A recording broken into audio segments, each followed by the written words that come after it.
to the first, official Hughes Huddle of the school year. Hope everybody had a wonderful weekend. I have a few notes here to cover this week, so I'm going to jump right in and get started. First, thank you to everyone for what was an incredibly smooth first 3 days. I'm going to be honest with you, I was kind of sitting there waiting for the other shoe to drop at some points. It was awesome. And thank you so much to the families for Car Rider and all those changes and watching the videos and kind of understanding the process. Thank you for the students for following the expectations and getting where they need to be. They've been phenomenal the first 3 days. So just thank you to everyone. It was an incredible start to the school year, and so now we're in our first full week. So this week, students will be having their class meetings where we bring all the students in and have kind of an overarching meeting about expectations and all that stuff. So that'll happen this week. A couple of notes. So first, Car Rider line. So the new process is working better than we ever could have hoped. The whole choosing like flow efficiency over a number of cars staged, it works. Pretty much each day last week we were done with morning Car Rider by around 8:40ish, 8:45ish, which is phenomenal. And then in the afternoon, I think the latest day was pretty much around 4:30 that the last couple of cars were straggling in. So thank you to everyone for kind of knowing what to do and watching those videos. This process, it's going to work. We're trying to figure some things out still. So I widened the passing lane this weekend. I came up here and kind of moved the barriers out just a skosh, those ones kind of on the inside towards the parking lot. So remember, when you pull in, stay to the right to pick up your kiddo or drop off your kiddo, and then that left lane is for passing. So if somebody in front of you is still loading or unloading and you're done, you can get around, just check your blind spot. You can get around and safely get out to kind of speed up the line. Also, please, and y'all have been doing awesome at this, but keep it going. Pull all the way up, pull as far all the way up to that loading zone A as you can when available, so we can get, because it's about 22 cars from that first loading zone to the street. It's roughly 22 cars that we can get in that line. So keep pulling all the way up, and it works. And so we're very thankful for all of you for kind of going with the growing pains, because it's way better than what the back to school bash traffic was. I can tell you that much if you came to that. Also, try not to block the bus lanes all the way down on the east end of the building if it does start backing up, especially there in the afternoons when people are kind of waiting and it's backed up in that right lane. Just please keep those bus ramps clear down there. So the buses, because what they're doing is they're coming in that left lane and they're going to cut in front of you to load into the bus ramp. So just please don't block those bus lanes. I think we're going to put some A-frames down there that just say please don't block bus lane to kind of show you where I'm talking about. But thank you for all that. Now here's the big one, the one that we haven't really encountered yet, rain. And so I highly encourage, if your student, two things. If your student is a car rider, get a little collapsible umbrella, keep it in their backpack. We haven't experienced rain yet with this new Car Rider, and trying to get the kids kind of out there, because if at least they have some cover. If it's sprinkling a driving rain, I get it, right? But just I would seriously try to get like a little collapsible umbrella, have the students keep it in the side of their backpack, just in the event for a rainy day arrival or dismissal. Also, portables. We had a pretty good rainstorm on Friday, so we got to do our portable relocation plan in live, real action, and it worked great.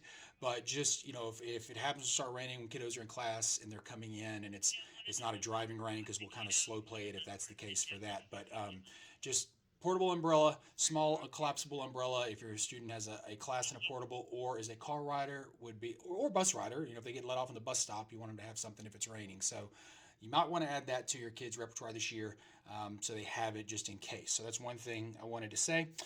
Buses are getting better. I know I had some parents stop me and talk to me Thursday night at our 7th grade orientation. Transportation monitors that. First 3 days are always kind of gnarly, because a lot of times it's new drivers running routes for their first time. It's kids who are just now getting registered for the bus and they're not quite sure what bus they get on. And so there's some growing pains those first 3 days, but they'll start getting in a rhythm. They'll start adding routes if a route is overcrowded or too many kids. Transportation handles all that.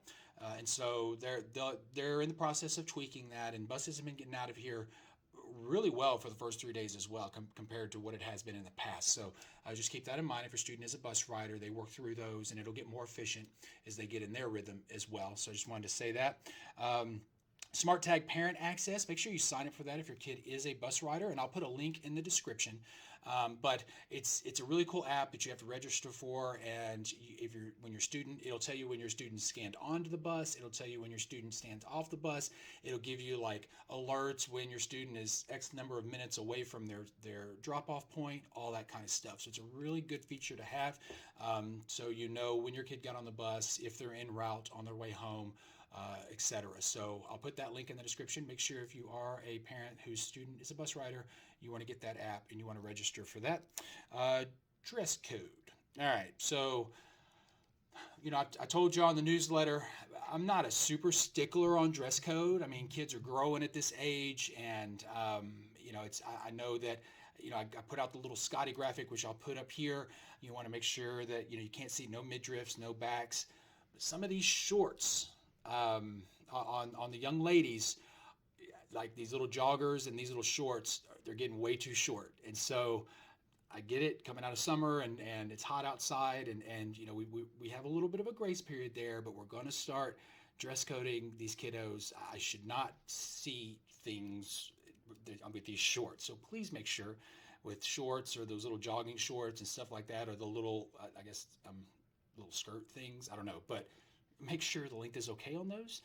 So that's one thing we're seeing a lot of. Hadn't seen many midriffs or backs, so that's been good. But just the shorts and the skirts, we got to bring them down just a little bit, please. So we're going to talk to the students about that in the class meetings as well this week, just about dress code and all that.